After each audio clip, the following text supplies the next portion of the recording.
fait à peine jour, et déjà l'ennemi avance.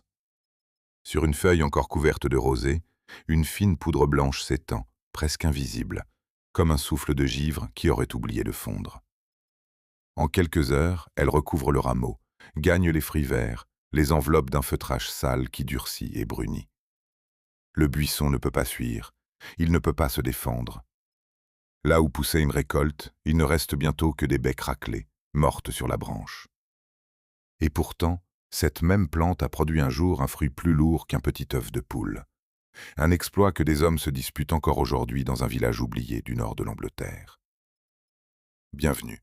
Augustin Delacroix vous parle, et voici un nouveau récit de la vie secrète du monde végétal. Notre héros aujourd'hui porte des épines et un surnom trompeur. La groseille à maquereau, celle que l'on appelle aussi le raisin du Nord. Comment un modeste buisson épineux, presque abandonné, a-t-il pu défier les rois, rendre des hommes obsédés, frôler l'anéantissement et renaître? Tout commence par cette poudre blanche. La poudre blanche me dort jamais. Elle attend, tapie dans les replis de l'écorce, dans les bourgeons endormis, patiente, comme seule sait l'être une chose vivante qui n'a pas de visage. Puis vient un matin tiède et humide, un de ces matins de fin de printemps où l'air lui-même semble alourdi de moiteur, et elle s'éveille. En l'espace d'une nuit, ce qui n'était qu'une trace poudreuse sur une seule feuille devient une nappe, un voile, une contagion. Le jardinier qui la veille admirait ses jeunes fruits verts et fermes, revient le lendemain devant un buisson malade, gris, comme saupoudré de cendres. Il ne comprend pas encore ce qu'il voit. Il ne sait pas qu'il assiste à l'un des drames les plus silencieux et les plus dévastateurs que le monde des jardins ait jamais connus. Car cet ennemi ne fait aucun bruit. Il n'a ni dents ni griffes. Il avance à la vitesse d'une respiration, et pourtant, à la fin du XIXe siècle, il a suffi pour effacer des paysages entiers, pour ruiner des familles, pour anéantir en quelques saisons ce que des générations avaient patiemment construit. Le buisson qui l'assiège n'a rien d'un géant. Il ne dépasse guère la hauteur d'un homme accroupi. Il porte des épines pointues à chaque nœud de ses rameaux, et ses baies, striées de veines pâles, semblent presque décoratives. On dirait une plante sans histoire, une de ces cultures modestes que l'on relègue au fond du potager. Ce serait une erreur. Derrière cette apparence banale se cache un survivant, un organisme façonné par des millions d'années d'épreuves, capable de vivre là où d'autres renoncent, et pourtant vaincu, presque, par une simple poussière venue d'ailleurs. Pour comprendre la violence de ce qui se joue ici, il faut d'abord regarder la plante elle-même, dans un moment ordinaire de sa vie. Au début du printemps, alors que la plupart des arbustes fruitiers dorment encore, ce buisson-là s'éveille avant les autres. Ses feuilles, petites, arrondies, découpées en 3 ou 5 lobes, se déploient les premières. Puis apparaissent des fleurs si discrètes qu'on les remarque à peine. Des clochettes verdâtres ou rougeâtres, penchées vers le sol, à peine plus grandes qu'un grain de blé. Personne ne s'extasie devant elles, et pourtant, ces fleurs modestes sont parmi les toutes premières à offrir du nectar aux abeilles et aux bourdons affamés au sortir de l'hiver. Le buisson est une station-service précoce, ouverte quand tout le reste est encore fermé. Cette précocité, nous le verrons, est à la fois sa plus grande force et sa plus terrible faiblesse. Mais revenons à l'ennemi. Ce voile blanc qui recouvre les feuilles, ce feutrage qui étouffe les fruits, ce n'est pas de la poussière, c'est un être vivant. Un champignon microscopique, composé de filaments plus fins qu'un cheveu, qui plonge de minuscules crochets dans les cellules de la plante et lui vole sa sève, sa lumière, sa vie. Il ne tue pas d'un coup, il affaiblit, il déforme, il suffoque. Les jeunes pousses se recroquevillent, les fruits cessent de grossir, se couvrent d'une croûte brune et rugueuse, se fendillent et tombent. Une récolte entière peut disparaître en quelques semaines. Et le plus troublant, c'est que ce fléau n'a pas toujours existé ici. Pendant des siècles, en Europe, le buisson a prospéré sans lui. Les jardiniers récoltaient leurs baies par kilos, année après année, sans redouter la moindre poudre blanche. Puis, à la fin du XIXe siècle, quelque chose a changé. Un intrus est arrivé, venu d'un autre continent, et il a trouvé devant lui des plantes totalement démunies. Voici l'énigme qui va nous accompagner tout au long de ce récit. Pourquoi ce buisson, si robuste, si endurant, capable de survivre à la sécheresse, au gel, au sol pauvre et pierreux, s'est-il retrouvé sans aucune défense face à cet ennemi précis? Comment une plante peut-elle être à la fois une championne de la survie et une victime désignée? La réponse ne se trouve pas dans la maladie elle-même. Elle se cache dans le passé lointain de la plante, dans le lieu même où elle est née, à des milliers de kilomètres de là où le désastre a frappé. Car il faut comprendre une chose essentielle. Le champignon blanc n'est pas venu d'Europe. Il est venu d'Amérique du Nord. Et là-bas, sur son continent d'origine, il ne provoque pas de catastrophe. Là-bas, les buissons sauvages qui poussent dans les forêts et le long des rivières le côtoient depuis toujours. Ils ont appris à vivre avec lui. Leurs feuilles portent une armure invisible, une résistance héritée d'un long face-à-face, génération après génération. Le champignon les effleure, mais ne les détruit pas. C'est une vieille connaissance, presque un voisin. En revanche, les buissons d'Europe, eux, n'avaient jamais rencontré ce parasite. Ils avaient grandi, s'étaient transformés, avaient donné leurs plus beaux fruits dans un monde où cet ennemi n'existait pas. Quand l'homme, en transportant des plantes d'un continent à l'autre, a fait franchir l'océan aux champignons, il a mis face à face deux mondes qui ne s'étaient jamais côtoyés. D'un côté, un attaquant rodé. De l'autre, des victimes sans expérience, sans mémoire du danger, sans la moindre défense. C'est cela, la clé du drame. Ce n'est pas que le buisson européen fut faible, au contraire, il était fort, généreux, l'aboutissement de siècles de patience humaine. Mais sa force s'était bâtie dans l'ignorance de ce péril précis. Une plante ne se prépare qu'au danger qu'elle a connu. Face à l'inconnu venu d'ailleurs, la robustesse ne sert plus à rien. Et c'est précisément parce que ce buisson venait d'un autre monde, d'une autre histoire, d'un autre continent, qu'il fut si cruellement pris au dépourvu. Ce qui rend cette histoire vertigineuse, c'est l'écart entre ce que cette plante était devenue et la facilité avec laquelle elle a failli disparaître.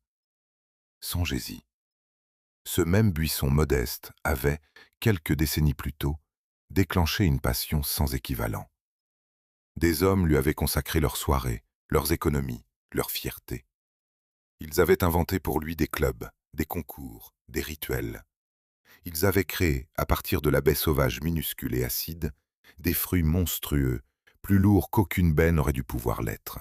L'un de ces fruits, nous le retrouverons à la toute fin de ce récit, a pesé davantage qu'un petit œuf de poule. Un exploit que l'on croyait impossible pour une simple groseille à maquereau. Comment un buisson vivant peut-il porter un tel poids sur une seule tige? Comment l'homme a-t-il pu, en quelques générations, transformer à ce point une plante? Voilà la grande promesse de ce film, la question à laquelle nous répondrons, mais pas maintenant, pas encore. Car il y a d'abord un paradoxe à résoudre. Cette plante, que la poudre blanche a presque tuée, n'est pas morte. Elle a survécu. Elle est toujours là, dans nos jardins, dans nos haies, sur les étals de la fin de l'été. Elle a traversé la catastrophe et en est ressortie transformée, plus résistante encore. Comment? Par quel miracle un buisson désarmé face à un ennemi mortel a-t-il pu, en quelques décennies, réapprendre à se défendre? La réponse, aussi surprenante soit-elle, viendra du continent même qui avait envoyé le fléau. Le salut et la mort partageaient la même origine. Mais nous n'en sommes pas là. Avant de comprendre comment le buisson a survécu, il faut comprendre d'où il vient. Qui était-il avant l'homme, avant les jardins, avant les concours et les catastrophes? Pour le savoir, il faut remonter loin, très loin dans le temps, jusqu'à une époque où nul jardinier n'avait encore posé la main sur lui, où il n'était qu'une plante sauvage parmi des forêts épineux, luttant pour un rayon de lumière. Et cette histoire ancienne, cette histoire d'avant les hommes, révèle une vérité inattendue. Les épines qui blessent aujourd'hui les cueilleurs ne sont pas là par hasard. Elles racontent un ancien combat, une guerre commencée bien avant que quiconque ne songe à cultiver la moindre baie. Un lièvre affamé s'approche du fourré, museau tendu vers les jeunes pousses tendres. Il connaît le goût de l'écorce fraîche, la douceur des bourgeons de printemps. Mais à peine avance-t-il la tête entre les branches qu'une pointe acérée lui pique le nez. Il recule, contourne, tente sa chance ailleurs. Nouvelle piqûre. Chaque nœud du rameau porte son arme. Une, 2, parfois 3 épines dressées comme des lances miniatures. Le lièvre renonce et s'éloigne, laissant intact le cœur du buisson. C'est ainsi, depuis des temps immémoriaux, que cette plante repousse ses assaillants, non par la fuite qui lui est interdite, mais par la douleur qu'elle inflige à qui ose la toucher. Cette scène s'est répétée des millions de fois, bien avant le premier jardin, bien avant le premier homme penché sur une baie. Car le buisson que nous cultivons aujourd'hui a une longue vie derrière lui, une existence sauvage qui remonte à des époques où l'Europe était couverte de forêts, de clairières rocheuses et de berges broussailleuses. Là, dans ces milieux rudes, poussait l'ancêtre de notre héros, un arbrisseau épineux, trapu, accroché aux pentes caillouteuses, aux lisières, aux bords de rivières. Il ne payait pas de mine. Ses fruits étaient petits, à peine plus gros qu'un poing, verts et furieusement acides, hérissés parfois de poils rêches. Rien à voir avec les baies charnues et sucrées de nos jardins. Et pourtant, c'était bien lui, la source de tout. Son territoire d'origine était vaste. On retrouve ses formes sauvages à travers une grande partie de l'Europe, mais aussi en Afrique du Nord, dans le Caucase et jusqu'en Asie centrale. Partout, il occupait les mêmes niches. Les endroits difficiles, les sols pauvres, les terrains que d'autres plantes dédaignaient. C'est là que réside l'un de ses secrets. Ce buisson n'a jamais été une plante de terre grasse et facile. Il s'est forgé dans la contrainte, sur des cailloux, sous des vents rudes, dans des lieux où il fallait envoyer ses racines chercher loin l'eau et les minéraux. Cette école de la difficulté explique sa robustesse légendaire. Cette capacité à endurer la sécheresse et le froid qui, bien plus tard, étonnera tant les jardiniers. Mais si l'on veut vraiment comprendre qui il faut regarder sa famille. Longtemps, les botanistes ont cru que ce buisson épineux formait un groupe à part, isolé, une lignée bien distincte. On lui avait même donné un genre à lui seul. Puis les études modernes, celles qui lisent l'histoire des plantes dans leur gènes, ont révélé une vérité surprenante. Notre buisson épineux est le proche cousin d'une plante que tout le monde connaît. Une plante sans la moindre épine, aux grappes de petites baies noires ou rouges. Le cassis, la groseille rouge, la groseille à grappes. Voilà ses parents les plus proches. Deux mondes que tout semble opposer. L'un armé de piquants, l'autre parfaitement lisse, appartiennent en réalité à la même grande famille. Ils sont si proches, d'ailleurs, que l'homme a réussi à les marier. En croisant notre buisson épineux avec le cassis, les botanistes ont créé au XXe siècle un hybride nouveau, sans épines, aux fruits plus gros que ceux du cassis et au goût intermédiaire. Cette parenté n'est pas une simple curiosité de classification. Elle jouera un rôle dans l'histoire dramatique que nous raconterons plus tard, car ce que craint l'un, souvent, menace aussi l'autre. Reste une question qui, dès qu'on aperçoit, ne lâche plus l'esprit. Pourquoi les épines? Le cassis n'en a pas. La groseille à grappes non plus. Alors pourquoi ce cousin-là s'est-il couvert d'armes? Et surtout, comment une plante peut-elle fabriquer des piquants, elle qui n'a ni volonté ni dessein? Voilà le mystère qui traverse cette partie. Pour y répondre, il faut abandonner l'idée d'une plante qui déciderait de se protéger. Rien de tel. La vérité est plus lente, plus impersonnelle et bien plus fascinante. Les épines du buisson ne sont pas des feuilles transformées, comme chez certaines plantes, ni des rameaux durcis, comme chez d'autres. Ce sont des excroissances de l'écorce, des pointes ligneuses nées à la base des feuilles, au nœud des tiges. Elles ne poussent pas au hasard. Elles gardent précisément les endroits les plus précieux, les jeunes pousses, les bourgeons, les futurs fruits. Et leur existence s'explique par une longue histoire de pression. Dans les forêts sauvages, un buisson qui ne peut pas fuir n'a que deux issues face aux herbivores: accepter d'être brouté ou se rendre immangeable.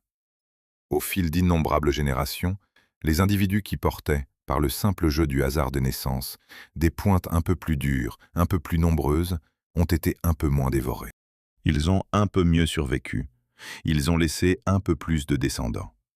Et ces descendants, à leur tour, portaient l'armure. Génération après génération, cerf après lièvre, chèvre après chevreuil, le buisson désarmé disparaissait, tandis que le buisson armé persistait. Ce n'est pas un choix, c'est le résultat d'un tri implacable, opéré par la faim des animaux sur des milliers d'années. Cette armure a un coût pourtant. Fabriquer des épines demande de l'énergie, du carbone, des ressources que la plante aurait pu consacrer à grandir ou à produire davantage de fruits. C'est un investissement. Si le danger des herbivores disparaît, les épines deviennent un luxe inutile. Et c'est exactement ce que l'homme découvrira bien plus tard. Dans un jardin protégé, où aucun cerf ne rôde, les piquants ne servent plus à rien. Ils ne font que blesser le cueilleur. C'est pourquoi les jardiniers rêveront un jour de buissons sans épines, et finiront par les obtenir. Mais nous n'y sommes pas encore. Car il faut mesurer le paradoxe. Voici une plante qui a passé des millions d'années à se rendre inaccessible, à décourager tout ce qui approchait, à se hérisser de pointe pour qu'on la laisse tranquille. Une plante dont toute la stratégie consistait à dire « ne me touchez pas ». Et pourtant, cette même plante allait un jour se laisser apprivoiser, cultiver, choyer, transformer en trésor de jardin. L'être le plus farouche des fourrés est devenu l'un des compagnons les plus fidèles de l'homme. Comment un tel retournement a-t-il pu se produire? Qu'est-ce qui, dans cette baie minuscule et acide, hérissée de poils et gardée par des lances, a bien pu séduire l'humanité au point qu'elle décide, un jour, de la protéger au lieu de la fuir? C'est ici que ressurgit la grande énigme de notre récit. Souvenez-vous de ce fruit prodigieux, plus lourd qu'un petit œuf dont nous avons parlé. Entre la baie sauvage, grosse comme un pois, et ce fruit monstrueux, il y a un abîme. Un abîme que seul l'homme a pu franchir, en un temps étonnamment court. Mais pour cela, il fallait d'abord que quelqu'un pose les yeux sur cet arbrisseau épineux, et y voit non pas une nuisance, mais une promesse.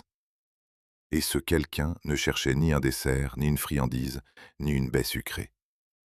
Les premiers hommes à cultiver sérieusement ce buisson récalcitrant avaient en tête un tout autre usage, une raison bien plus surprenante, presque déroutante pour nous aujourd'hui.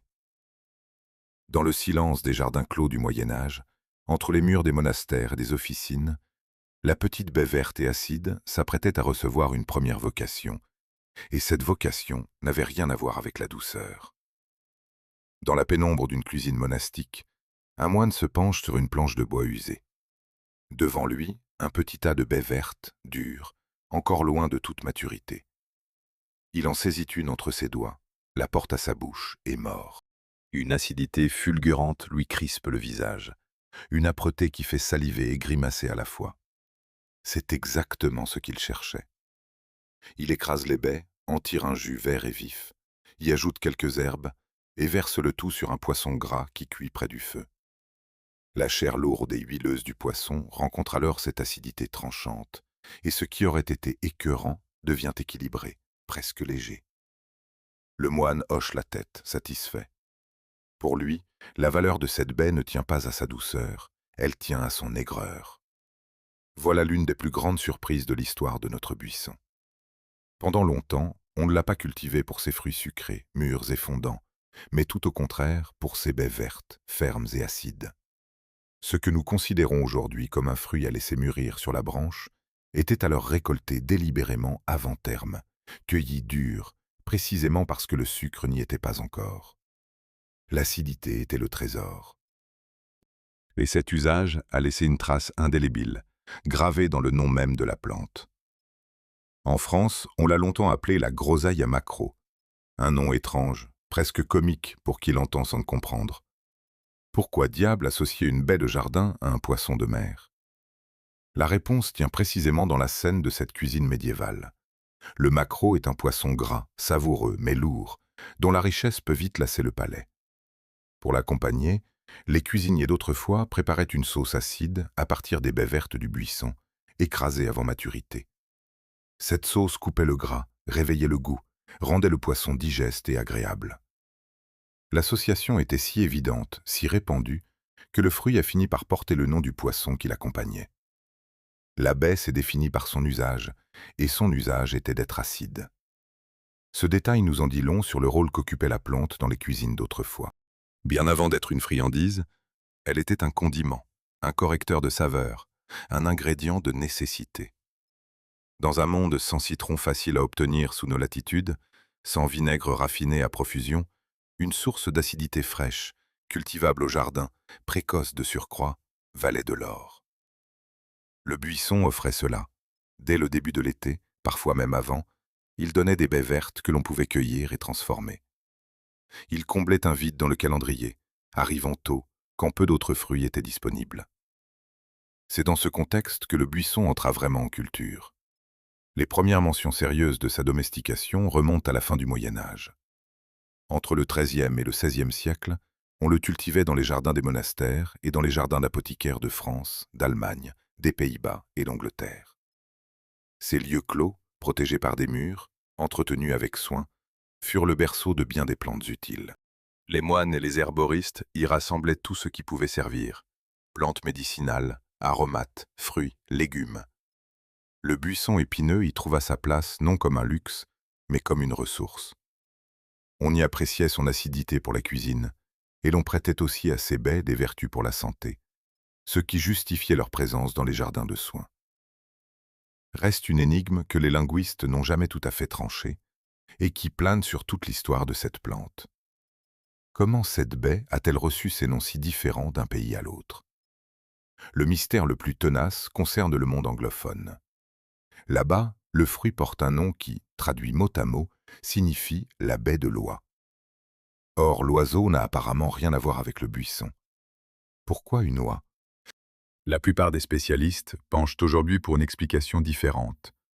Le mot anglais serait une déformation du nom français, transformé et remodelé au fil du temps par des bouches qui ne le comprenaient plus, jusqu'à ce qu'il finisse par évoquer, par pur hasard sonore, un oiseau familier.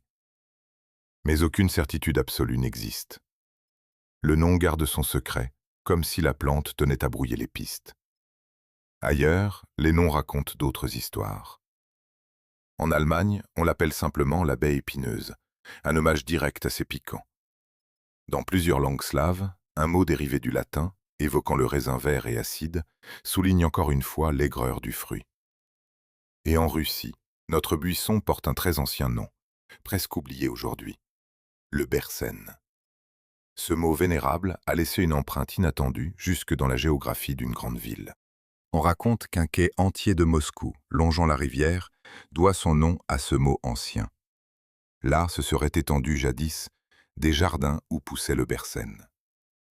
Ainsi, une humble baie a peut-être donné son nom à un lieu que des millions de gens traversent aujourd'hui, sans en soupçonner l'origine végétale. Ce qui frappe dans toute cette histoire des noms, c'est la modestie du personnage. À ce stade de son parcours, le buisson n'est encore qu'un serviteur utile. On l'aime pour son acidité, on le tolère malgré ses épines, on le range parmi les plantes de nécessité. Rien n'annonce le destin extraordinaire qui l'attend.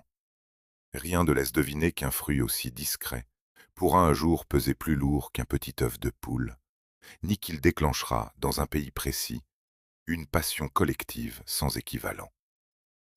Car entre la baie verte et acide de la sauce au poisson et le fruit prodigieux que nous avons promis de retrouver, il manque encore un chaînon décisif. Il manque le moment où quelqu'un cessa de voir dans cette plante un simple condiment pour y voir un défi, une œuvre, presque une obsession. Et ce moment approche. Nous avons vu le buisson sauvage, hérissé d'épines dans ses fourrés. Nous l'avons vu apprivoisé, cultivé pour son aigreur dans les jardins clos du Moyen Âge.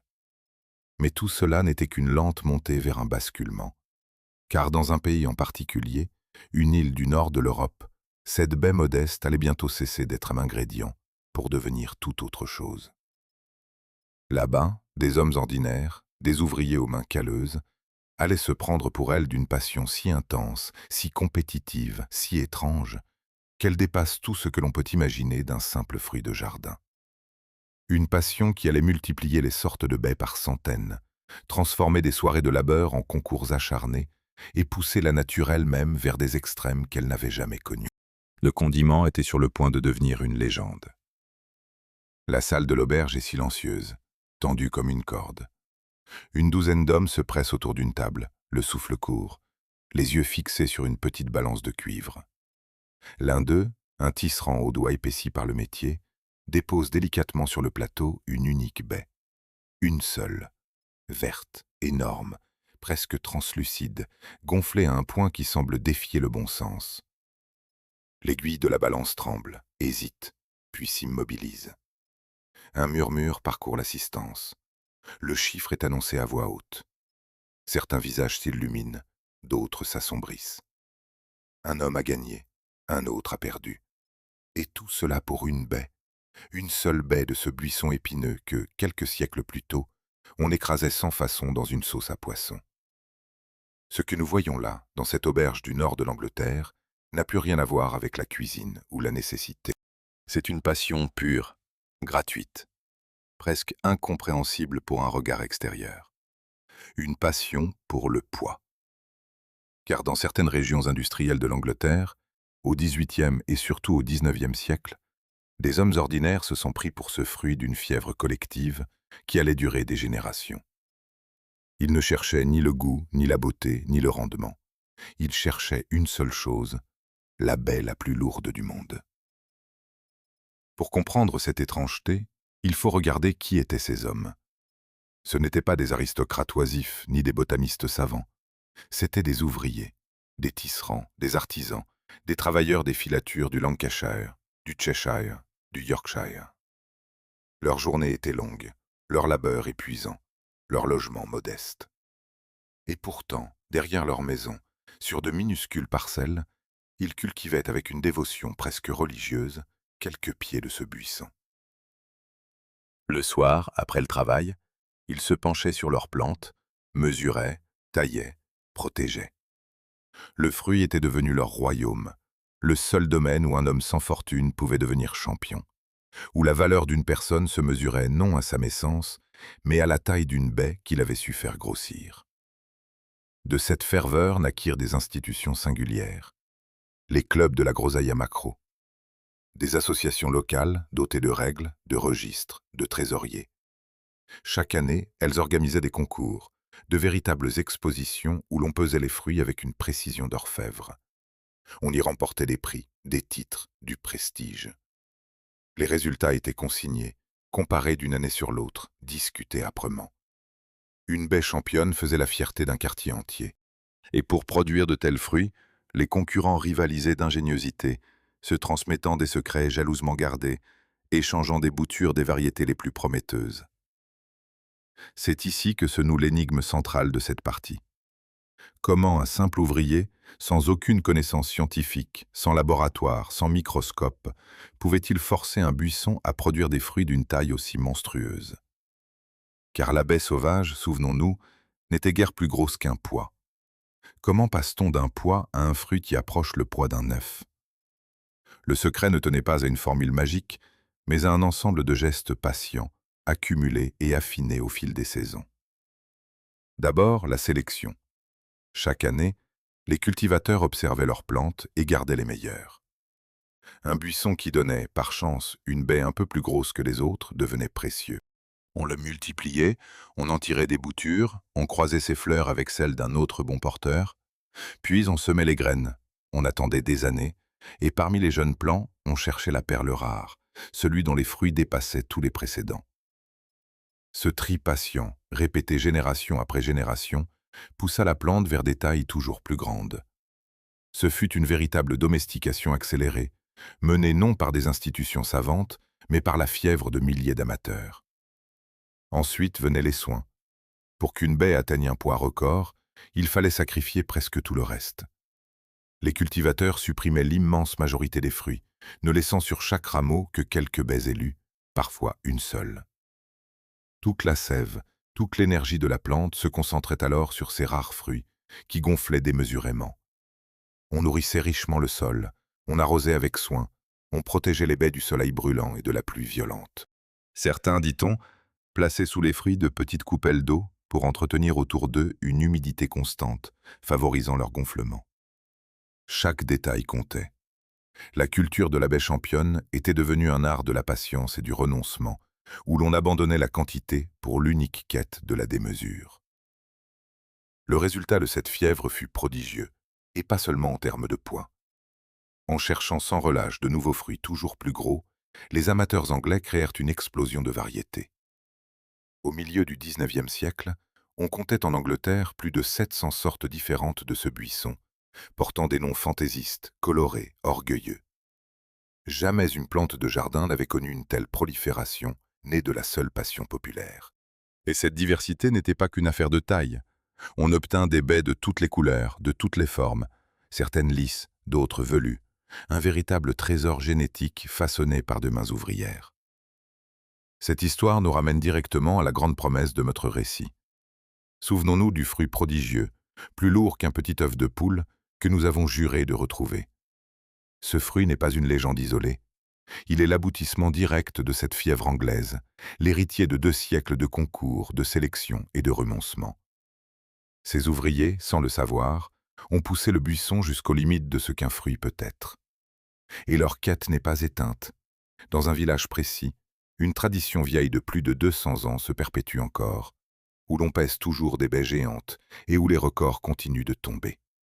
Nous y reviendrons, tout à la fin, pour dévoiler enfin le chiffre exact et le mystère de sa fabrication. Mais il y a dans cette réussite éclatante une ombre. Une ombre que personne, à l'époque, ne voyait venir. Car en concentrant tous leurs efforts sur la taille et le goût, en multipliant les croisements pour obtenir des fruits toujours plus gros et plus sucrés, les cultivateurs façonnaient des plantes de plus en plus raffinées, de plus en plus délicates. Ils sélectionnaient la démesure, la générosité, la douceur, mais jamais la résistance à un danger qu'ils ne connaissaient pas encore. Leurs champions étaient magnifiques et fragiles à la fois, choyés dans les jardins clos, coupés du monde sauvage et de ses épreuves. Ils étaient l'orgueil de l'homme, l'aboutissement de son patient travail. Et c'est précisément cette perfection, cette délicatesse cultivée sans méfiance, qui allait bientôt les livrer sans défense à l'intrus venu d'un autre continent. La fierté des jardins d'Angleterre s'apprêtait, sans le savoir, à devenir la proie idéale. Tenez une baie mûre entre le pouce et l'index, levez-la vers la lumière et regardez au travers. Ce qui vous apparaît alors ressemble à un petit vitrail vivant. La peau, tendue et à demi transparente, laisse voir l'intérieur du fruit comme une lanterne laisse voir sa flamme.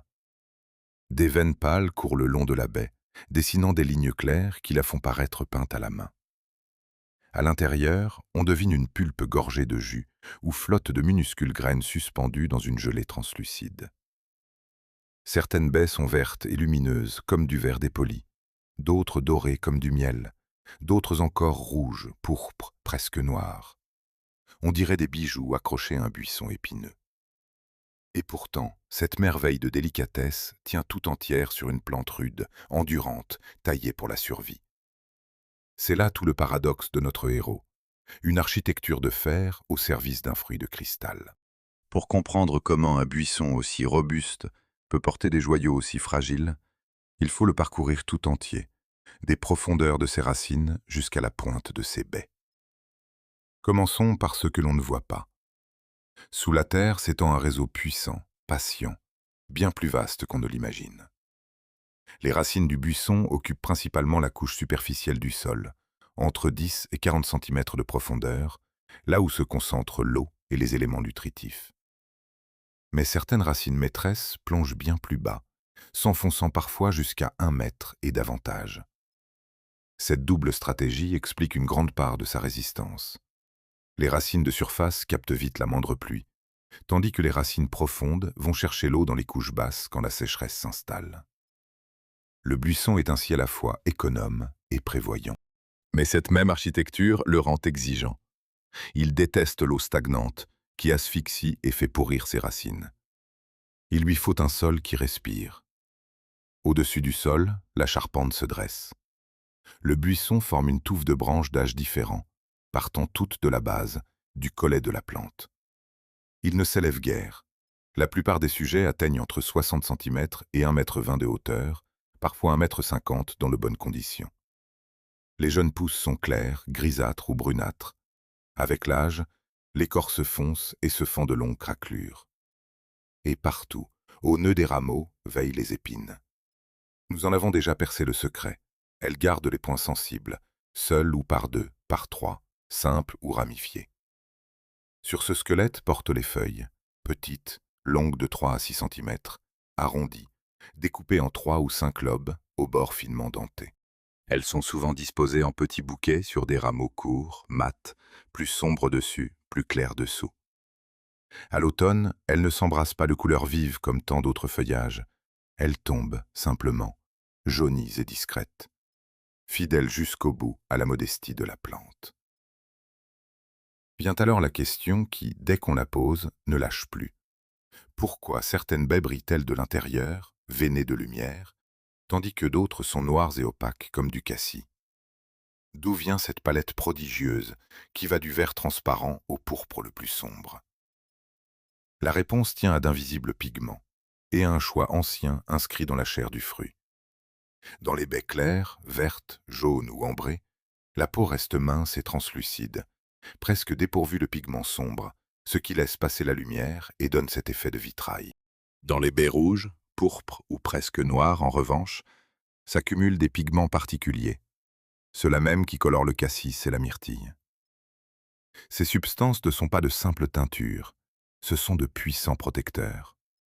Elles agissent comme des antioxydants, neutralisant certaines molécules agressives, et les variétés les plus sombres en sont les plus riches. Ainsi, la couleur d'une baie n'est pas qu'une affaire d'esthétique. Elle raconte sa chimie intérieure, son bouclier chimique. Le fruit clair mise sur la transparence et la douceur. Le fruit sombre sur la richesse en pigments protecteurs. Aucun n'est supérieur à l'autre. Ce sont deux réponses différentes à la même vie. Mais le véritable prodige du fruit se cache dans sa texture. Croquer une baie mûre. La peau, ferme et légèrement élastique, résiste un instant, puis cède d'un coup, libérant une pulpe juteuse, presque gélatineuse, semée de petites graines. Cette consistance de gelée n'est pas un hasard. Elle vient d'une substance remarquable, une fibre soluble dont la baie est particulièrement riche. C'est elle qui donne au fruit sa capacité à se figer, à prendre en gelée dès qu'on le fait cuire. Cette propriété, discrète dans la baie fraîche, deviendra spectaculaire dans la cuisine et fera de ce fruit un allié précieux pour toutes les confitures. Peu de baies possèdent cette richesse. Elle est l'une des signatures cachées de notre héros, un trésor invisible logé au cœur de sa chair translucide. Quant à la taille, elle varie à un degré vertigineux. Chez les formes sauvages et les variétés les plus petites, la baie ne dépasse pas 1 centimètre. Chez les grandes variétés cultivées, elle atteint 3 à 4 centimètres de longueur et pèse entre 10 et 20 grammes. Et les champions, ces fruits d'exception nés de la fièvre que nous avons décrite, dépassent parfois 50 grammes. Songez à l'écart, d'un fruit gros comme un pois à un fruit qui remplit la paume, sur une seule et même espèce. Nulle part ailleurs, peut-être, l'action de l'homme n'a autant transformé la chair d'un fruit. Et c'est bien là que ressurgit notre grande promesse. Ce fruit prodigieux, plus lourd encore, que nous retrouvons à la fin, n'est pas un miracle isolé, mais le sommet extrême de cette architecture que nous venons de parcourir, poussée par la main humaine jusqu'à ses ultimes limites. Toute cette merveille pourtant, ce vitrail vivant, cette gelée précieuse, cette palette de couleurs, ne pourrait exister sans une chose, la fleur qui, au tout début du printemps, donne naissance aux fruits. Et c'est ici que la plante révèle son secret le plus audacieux, le plus périlleux. Car toute cette beauté à venir, toute cette récolte, repose sur un pari risqué que le buisson prend chaque année, avant presque tous les autres. Un pari sur le temps, sur le froid, sur la chance. Fleurir le premier, quand l'hiver n'a pas encore tout à fait lâché prise, c'est jouer gros. C'est offrir ses fleurs les plus tendres à un monde encore capable de geler en une seule nuit. Pourquoi une plante prendrait-elle un tel risque? Que peut-elle bien gagner à devancer ainsi tout ce qui l'entoure? La réponse se joue sur le fil, entre l'audace et le désastre. La nuit est claire, trop claire.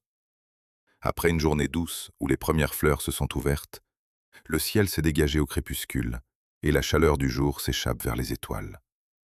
Sur les rameaux du buisson, des dizaines de petites clochettes verdâtres se sont épanouies, offertes à l'air du soir. Peu à peu, la température glisse. Elle descend sous zéro.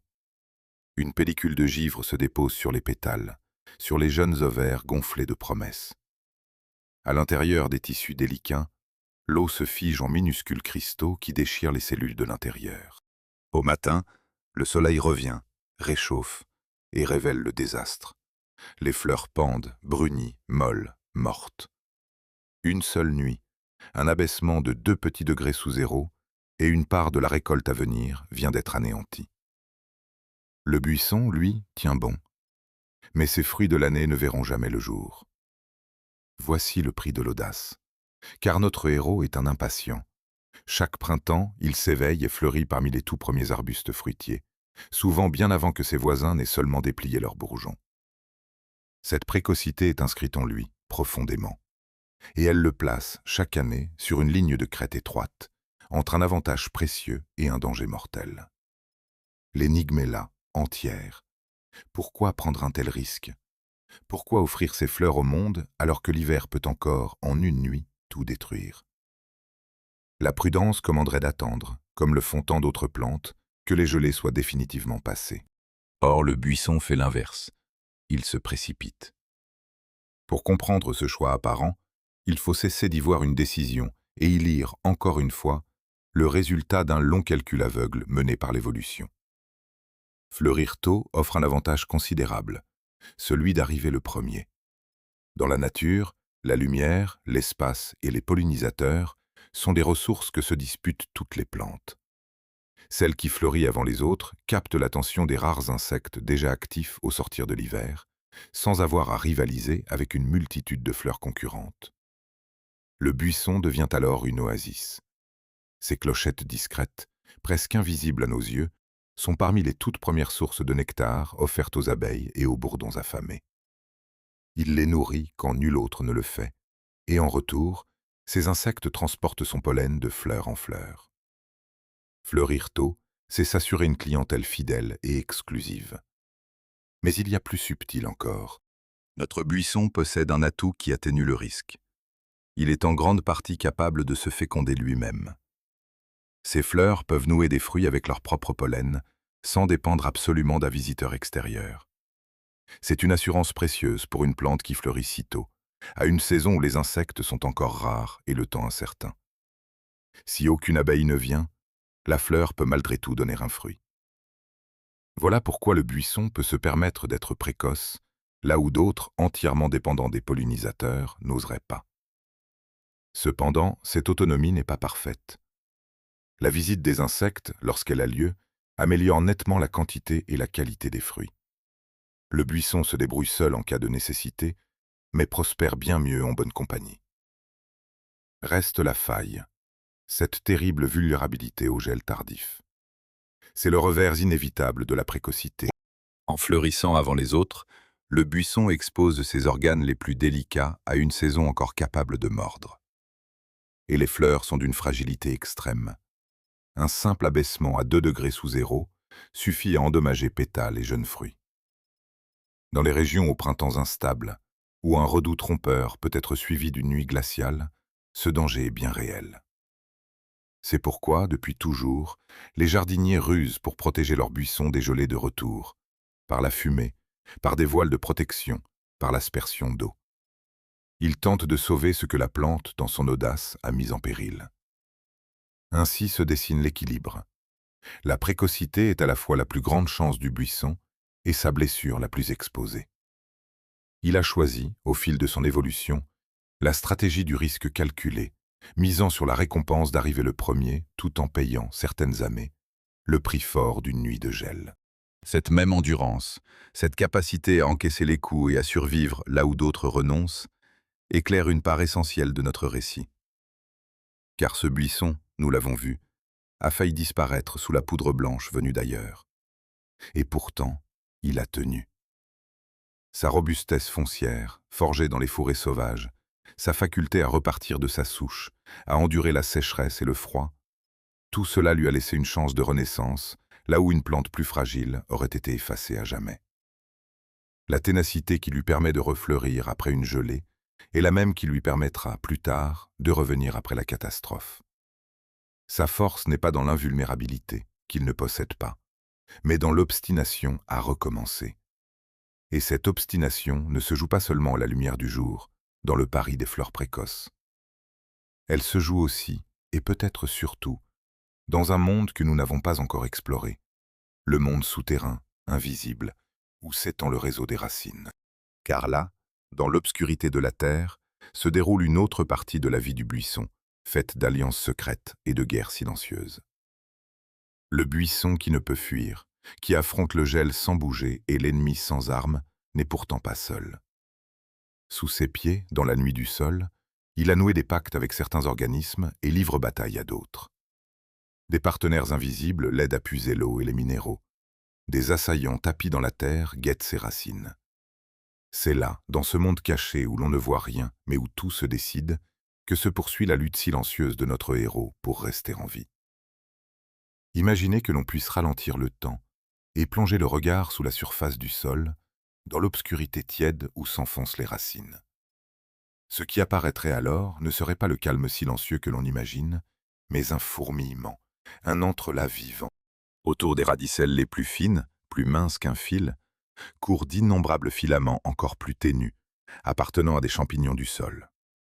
Ils s'accolent aux racines, les enveloppent, échangent avec elles des substances dans un troc permanent et invisible. Un peu plus loin, dans la même obscurité, d'autres présences rôdent. De minuscules vers, des larves, des spores en dormance, dont certaines ne cherchent qu'une chose, atteindre les tissus tendres de la plante pour s'en nourrir. Sous nos pieds, dans ce monde que nul œil ne voit, se déroule sans relâche une double histoire d'alliance et de siège. Le buisson, nous le savons, ne peut pas fuir. Il ne peut pas non plus partir en quête de nourriture. Enraciné à jamais dans un même point de terre, il doit tirer tout ce dont il a besoin de l'espace immédiat qui l'entoure. C'est une contrainte redoutable. Comment un être immobile parvient-il à se procurer l'eau, l'azote, le phosphore et les minéraux dispersés dans le sol, souvent hors de portée de ses racines? La réponse tient dans une énigme que la science n'a comprise que tardivement. La plante ne travaille pas seule. Voici son premier secret souterrain. Autour et parfois à l'intérieur de ses racines vivent des champignons particuliers, avec lesquels le buisson a scellé une alliance ancienne. Ce pacte porte un nom savant, mais son principe est d'une simplicité lumineuse. Les filaments du champignon, incroyablement fins, s'étendent bien au-delà de ce que les racines pourraient atteindre seules. Ils explorent le sol comme un immense réseau de prospection, captant l'eau et les minéraux dans les moindres interstices, là où aucune racine ne saurait se glisser. Ces richesses, le champignon les transmet à la plante. En échange, le buisson, qui sait capter la lumière du soleil et fabriquer des sucres, en cède une partie à son partenaire, incapable de les produire lui-même. C'est un commerce parfait, un échange où chacun donne ce qu'il possède en abondance et reçoit ce qui lui manque. Le champignon nourrit la plante en minéraux, la plante nourrit le champignon en énergie. Aucun des deux ne décide, aucun des deux ne calcule. Cette collaboration s'est simplement installée au fil d'un temps immense, parce que les buissons qui s'associaient ainsi survivaient mieux que ceux qui restaient seuls. Cette alliance invisible explique en grande partie l'endurance du buisson dans les sols pauvres. Là où d'autres plantes s'épuiseraient, lui puise, par l'entremise de ses partenaires souterrains, dans un territoire bien plus vaste que celui de ses seules racines. C'est l'un des piliers cachés de sa robustesse, aussi important que ses racines profondes ou ses fleurs précoces. Sa force n'est pas seulement en lui, elle est aussi dans les liens qu'il tisse avec le vivant qui l'entoure. Mais le sol n'est pas qu'un lieu d'alliance, c'est aussi un champ de bataille. Le même buisson qui négocie avec les champignons amis doit se défendre contre une foule d'assaillants, sous terre comme au grand air. Ses feuilles et ses jeunes pousses attirent et convoitisent. Les pucerons s'y installent en colonie, planquent leurs stylets dans les tissus et pompent la sève, affaiblissant les rameaux et recroquevillant les feuilles. Les acariens, ces araignées microscopiques, tissent sous les feuilles de fines toiles et sucent le contenu des cellules, laissant le feuillage terne et piqueté. Contre ses ennemis, la plante n'est pas tout à fait démunie. Comme beaucoup de végétaux, elle produit dans ses tissus des substances au goût amer ou astringent, de véritables armes chimiques qui rendent sa chair moins appétissante. Ce n'est pas une riposte consciente, mais un héritage. Les buissons dont la sève était la plus déplaisante ont mieux résisté aux ravageurs et ont transmis cette défense à leur descendance. Il faut aussi se souvenir de l'autre visage de cette vie souterraine et printanière, celui de la générosité. Le buisson n'est pas seulement un assiégé qui se défend, il est aussi un bienfaiteur pour tout un petit peuple. Ces fleurs précoces, nous l'avons vu, nourrissent les abeilles et les bourdons quand rien d'autre ne fleurit encore. Il est l'un des tout premiers pourvoyeurs de nectar de la saison, une bouée de survie pour les insectes affamés au sortir de l'hiver. Ainsi, la plante donne autant qu'elle reçoit. Elle prend aux champignons du sol, mais offre aux insectes de l'air. Elle se défend contre les ravageurs, mais soutient les pollinisateurs. Le buisson n'est pas un être isolé, dressé seul contre le monde. C'est un nœud dans un vaste réseau d'échanges, un carrefour où se croisent d'innombrables destins minuscules. Et pourtant, malgré toutes ces alliances, malgré ses armes chimiques et ses partenaires fidèles, notre héros porte en lui une faille que rien de tout cela ne peut combler. Car parmi tous ses ennemis, le plus redoutable n'est pas dans le sol. Il ne rampe pas, ne pique pas, ne tisse pas de toile. Contre les pucerons, contre les acariens, contre la sécheresse et le gel, le buisson a des ressources, des défenses, des alliés. Mais il existe un adversaire face auquel toutes ces protections s'effondrent. Un ennemi qui n'attaque ni par les racines, ni par les ravageurs, mais qui descend du ciel, porté par le vent, sous la forme d'un nuage blanc et léger. Un champignon, lui aussi, mais qui n'a rien d'un allié. C'est l'intrus dont nous avons entrevu l'œuvre au tout début de ce récit, celui qui a failli tout emporter.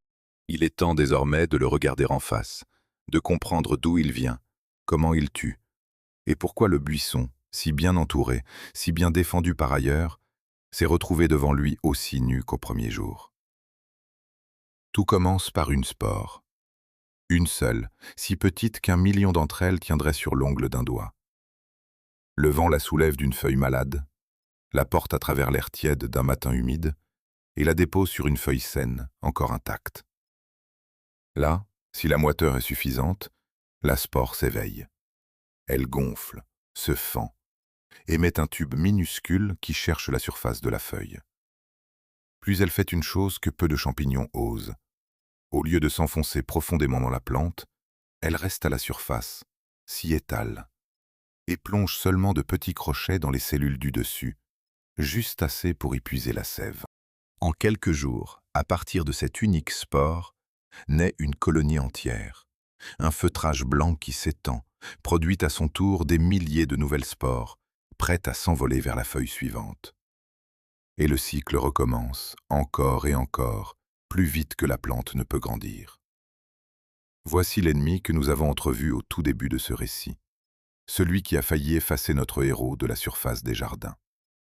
Ce n'est ni une bête, ni un poison, ni une tempête. C'est un champignon microscopique, une moisissure d'un genre particulier qui vit accroché à la surface des feuilles et des fruits et s'en nourrit sans jamais tuer d'un coup. Son nom populaire évoque une farine répandue sur la plante, tant le voile qu'il forme ressemble à de la poudre blanche. Mais derrière cette apparence anodine se cache l'un des plus grands fléaux qu'une culture ait connu. Son mode d'attaque est d'une efficacité redoutable. Le feutrage blanc qui recouvre les jeunes pousses et les fruits agit comme un rideau. Il masque la lumière, empêche la feuille de respirer et de fabriquer normalement ses sucres, détourne à son profit la sève de la plante. Les pousses touchées se recroquevillent, cessent de croître, se déforment. Les fruits, eux, subissent le pire. D'abord poudrés de blanc, ils se couvrent bientôt d'une croûte brune, rugueuse, épaisse, qui durcit et les défigure. Ils cessent de grossir, se fendillent, tombent avant maturité. Une récolte prometteuse peut être réduite à néant en l'espace de quelques semaines. Et le champignon ne se contente pas d'une saison. Il hiverne dans les rameaux et les bourgeons, tapi, prêt à ressurgir dès le retour de la chaleur humide. C'est un assiégeant patient qui revient chaque année frapper à la même porte. Mais voici l'énigme cruelle, celle qui a hanté notre récit depuis la première scène. Ce buisson si robuste, si bien défendu contre le gel, la sécheresse, les pucerons et les acariens, allié aux champignons du sol et protégé par ses armes chimiques, pourquoi s'est-il retrouvé absolument sans défense contre celui-ci? La réponse, nous l'avons pressenti, tient en un mot, l'origine. Car ce champignon-là n'est pas européen, il est venu d'Amérique du Nord. Là-bas, sur son continent d'origine, ce parasite n'est pas une catastrophe.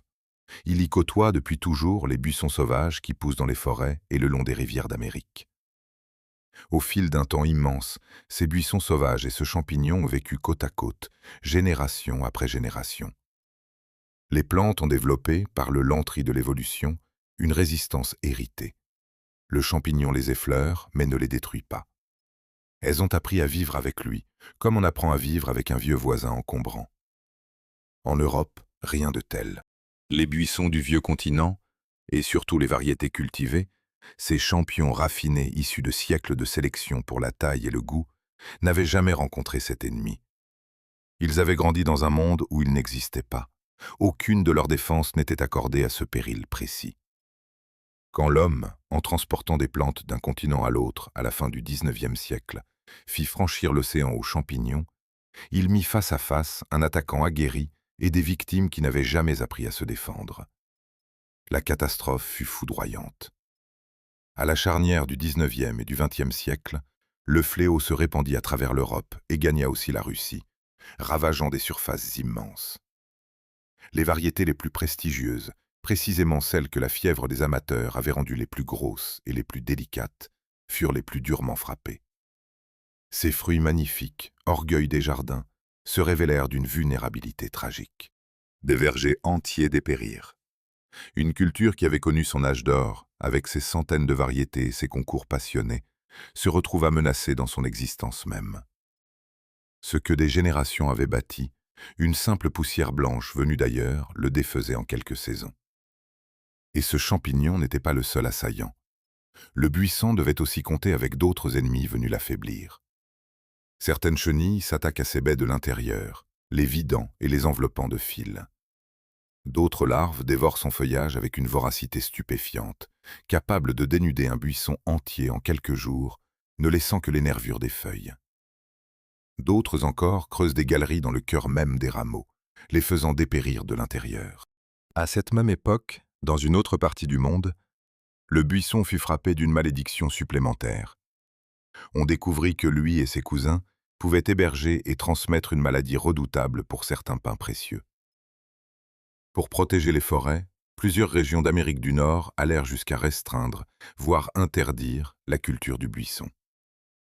Ainsi, sur un continent, on le tuait par une maladie venue d'ailleurs, sur l'autre, on l'arrachait pour protéger les arbres. Rarement Plante fut assiégée de tant de côtés à la fois. Tout semblait perdu. Comment une culture aussi durement frappée, décimée par une maladie contre laquelle ses plus beaux sujets n'avaient aucune arme, aurait-elle pu survivre?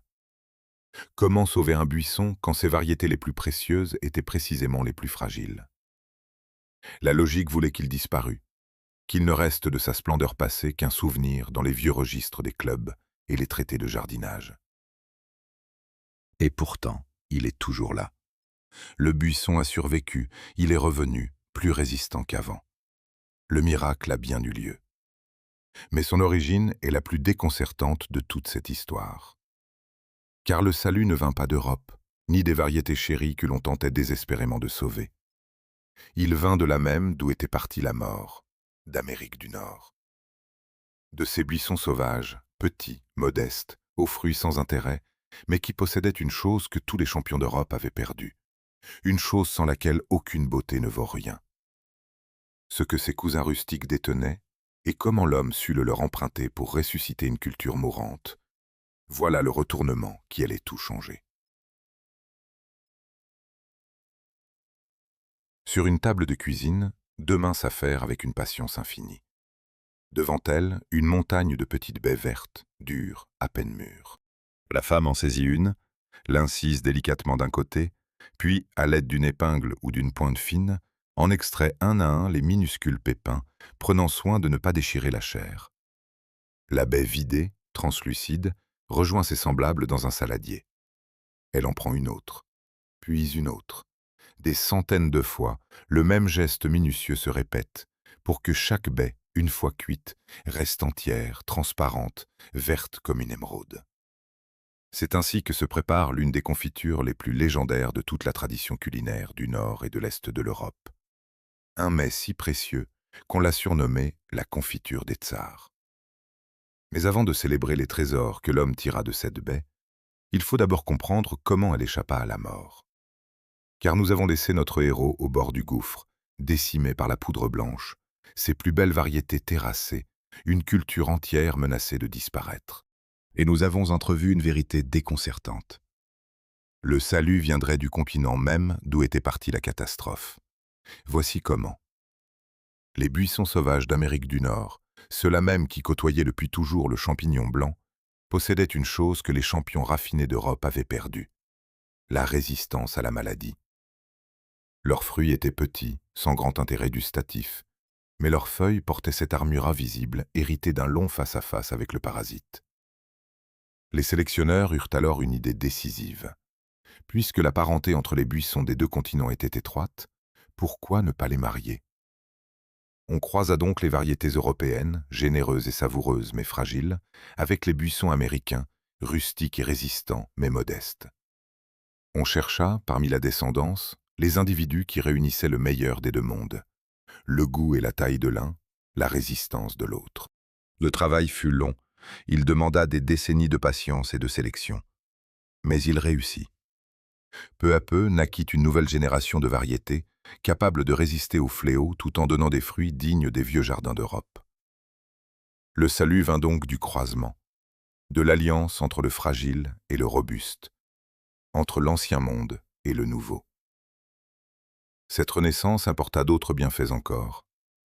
En sélectionnant de nouvelles variétés, les jardiniers purent enfin s'attaquer à un vieux tourment, les épines. Nous avons vu combien ces armes, héritées des forêts sauvages, rendaient la cueillette douloureuse. Dans un jardin protégé, elles ne servaient plus à rien qu'à blesser les mains. Alors on chercha, on sélectionna, on croisa, jusqu'à obtenir des buissons presque dépourvus de piquants, où la récolte devenait un plaisir et non une épreuve. La plante, débarrassée de son armure devenue inutile, se fit plus douce, plus accueillante. Et pour la multiplier sans perdre ses qualités, les jardiniers ne se firent pas aux graines, qui brouillent les caractères, mais aux méthodes de multiplication qui reproduisent à l'identique. La plus simple consiste à coucher au printemps un jeune rameau contre le sol, à le fixer et à le recouvrir de terre. À l'automne, il a formé ses propres racines, et l'on peut le séparer du buisson mère. Ainsi, une variété précieuse peut-elle être fidèlement reproduite, encore et encore, sans jamais rien perdre de ce qui la rend désirable. C'est une fois ce salut acquis que l'on peut pleinement mesurer tout ce que l'homme a su tirer de cette baie ressuscitée. Et la liste est éblouissante. Il y a d'abord la fameuse confiture d'émeraude, ce mets légendaire dont on raconte qu'une grande impératrice de Russie en raffolait, et pour lequel on vidait chaque baie de ses pépins à la main. Il y a la confiture ordinaire, dorée ou rouge, que la richesse naturelle du fruit en fibres gélifiantes rend épaisse et brillante sans effort. Il y a les compotes, les jus, les gelées, les tartes et les crumbles. Il y a ce dessert tendre et mousseux, si cher à la tradition britannique, où la purée acidulée du fruit se marie à la crème fouettée. Il y a les sauces relevées pour accompagner les poissons gras et les viandes, fidèles à la vieille vocation de la baie acide. Et il y a, surtout, le vin. Car ce fruit, riche en sucre et en acidité une fois mûr, s'est révélé un excellent matériau pour le vin de jardin. On en fit, en Angleterre comme dans la Russie d'autrefois, des vins qui rappelaient parfois, dit-on, les vins légers de raisin. Et c'est là, précisément, que se noue l'un des plus beaux surnoms de notre héros. Dans les régions du Nord, là où la vigne véritable ne peut mûrir, ce buisson rustique offrait ce que le raisin ne pouvait donner, des baies sucrées aux notes qui évoquaient parfois le raisin, un jus dont on tirait vin et boisson. On l'appela donc le raisin du Nord, celui qui remplace la vigne là où elle ne pousse pas. Ce nom résume tout le paradoxe de la plante. Un fruit modeste et rustique, capable de rivaliser par le goût avec le plus noble des fruits du Sud. La baie inspira même les écrivains. L'un des plus grands auteurs russes lui consacra un récit tout entier, où un homme, ayant rêvé toute sa vie de posséder un domaine planté de ses buissons, goûte enfin les fruits de son propre jardin. Ils sont durs et acides, mais à celui qui les a tant désirés, ils paraissent délicieux.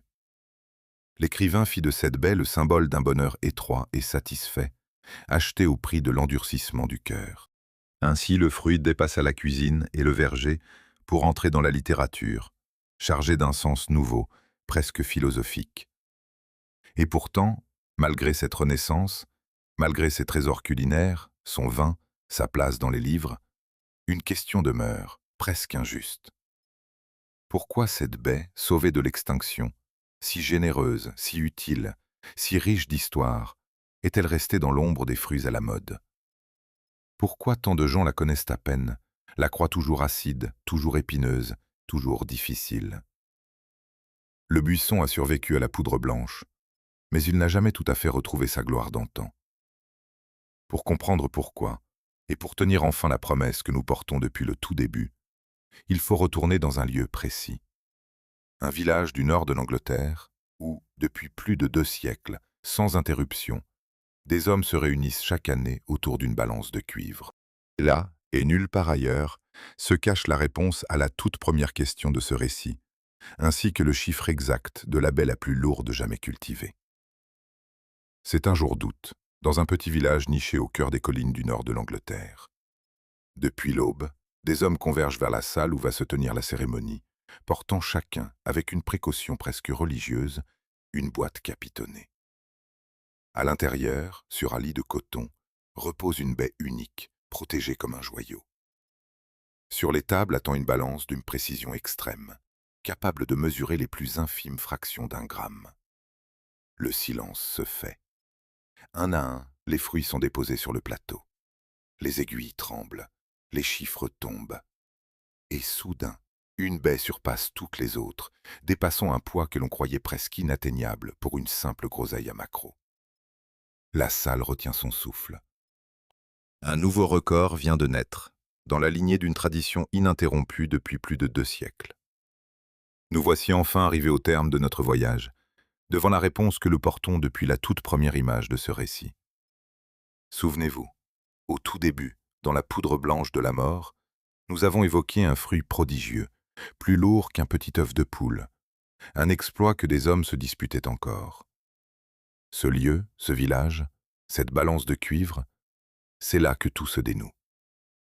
Car ce concours annuel est le dernier héritier vivant de la grande fièvre du XIXe siècle, la survivance directe de ces clubs d'ouvriers passionnés dont nous avons raconté l'histoire. Là où presque tout a disparu, cette exposition-là a tenu bon, transmise de génération en génération, sans jamais s'interrompre, gardienne obstinée d'une passion que rien n'a pu éteindre. Et le chiffre, ce fameux chiffre que nous avons tant de fois différé, les records de cette baie ont franchi, au fil des décennies, la barre des 60 grammes. Songez à ce que cela signifie. La baie sauvage, celle des fourrés d'où tout est parti, ne pesait qu'une fraction de gramme, à peine plus qu'un poids. Le fruit champion, lui, pèse davantage qu'un petit œuf de poule. Entre les deux s'étend l'un des plus prodigieux écarts que l'homme ait jamais creusé dans la chair d'un fruit vivant. Nul géant de la nature n'a accompli cela seul. C'est l'œuvre conjointe du buisson et de l'homme, 2 patiences additionnées sur des siècles. Mais reste l'énigme, celle que nous avons promis de résoudre. Comment un buisson vivant peut-il porter un tel poids sur une seule tige? Et pourquoi ce record continue-t-il de tomber, encore aujourd'hui? La réponse, nous la connaissons désormais, car nous avons parcouru tout le chemin qui y mène. Elle tient d'abord à la sélection. Chaque année, les cultivateurs conservent les plants qui donnent les plus gros fruits, les multiplient fidèlement par les méthodes que nous avons décrites et poussent ainsi la lignée toujours plus loin. Elle tient ensuite au renoncement. Pour obtenir une baie géante, on sacrifie presque toutes les autres, ne laissant sur le buisson qu'un petit nombre de fruits élus, parfois un seul, vers lequel converge toute la sève, toute l'énergie de la plante. Elle tient enfin aux soins minutieux, un sol riche, une eau constante, une humidité entretenue autour du fruit, une protection contre le soleil brûlant et la pluie violente. Chaque baie championne est le fruit d'une concentration extrême, où la plante entière travaille pour un seul de ses enfants. Et si le record tombe encore, c'est parce que cette quête n'a jamais cessé. Tant que les hommes s'y consacrent, la limite recule. Ainsi se referme la grande boucle de notre histoire. La même baie que l'on écrasait jadis dans une sauce à poisson, celle qui a failli périr sous la poudre blanche, celle qui a ressuscité grâce à ses cousins sauvages d'Amérique, est aussi celle qui atteint, dans une salle de village, des poids que nul n'aurait imaginés. Fragilité et démesure, mort et renaissance, modestie et record, tout cela habite un seul et même buisson épineux. Que reste-t-il aujourd'hui de cette longue aventure? Le buisson n'est plus menacé d'extinction. Grâce aux variétés résistantes nées du croisement, grâce aux formes sans épines qui ont rendu sa culture facile et agréable, il pousse de nouveau dans les jardins, robuste et généreux. Un seul pied bien soigné peut donner chaque année entre 4 et 12 kilos de fruits et vivre productif pendant 15-20 ans et davantage. Il figure parmi les plus endurants et les plus fiables des arbustes fruitiers des régions tempérées. Et pourtant, il reste discret, éclipsé par des fruits plus à la mode, connus de beaucoup seulement à travers de vieux souvenirs. Autour de son avenir, les regards divergent, et il serait injuste de trancher. Certains voient dans son retour une belle promesse. À l'heure où l'on redécouvre les cultures locales, rustiques, riches en vitamines, en fibres gélifiantes et en substances protectrices, ce buisson endurant et peu exigeant aurait tout pour renaître pleinement. D'autres rappellent qu'il demeure une culture de jardin et de petites exploitations, difficile à mécaniser, et que sa place restera modeste. On débat aussi, ici ou là, de son statut et des anciennes restrictions liées à son rôle dans certaines maladies des arbres. Ce sont là des appréciations différentes, et chacun peut se faire son idée. Ce qui est sûr, c'est que la plante, elle, poursuit son œuvre ancienne. Indifférente à nos modes, elle fleurit la première au printemps, nourrit des abeilles affamées, mûrit ses baies translucides et se tient prête, comme toujours, à recommencer. Il faut, pour finir, retenir cette leçon simple que nous offre le raisin du Nord. Derrière une apparence banale, derrière quelques épines et un surnom trompeur, se cachait une histoire immense, celle d'une plante sauvage devenue trésor, terrassée puis ressuscitée, capable du plus humble des usages comme du plus démesuré des records. Nous croyons connaître les êtres que nous côtoyons chaque jour, ceux qui poussent au fond de nos jardins, et nous ne voyons souvent que leur surface. Le buisson épineux nous rappelle que la vie la plus extraordinaire se dissimule parfois dans le plus ordinaire des fruits. Voilà, mes amis, le voyage touche à sa fin. J'espère que ce récit vous aura fait regarder autrement cette baie discrète, et que vous ne croiserez plus jamais un buisson de groseille à maquereau, sans songer à tout ce qu'il a traversé. Si cette histoire vous a plu, laissez un pouce levé et abonnez-vous pour ne rien manquer des prochains récits de la vie secrète du monde végétal. À très bientôt pour une nouvelle aventure au cœur du vivant.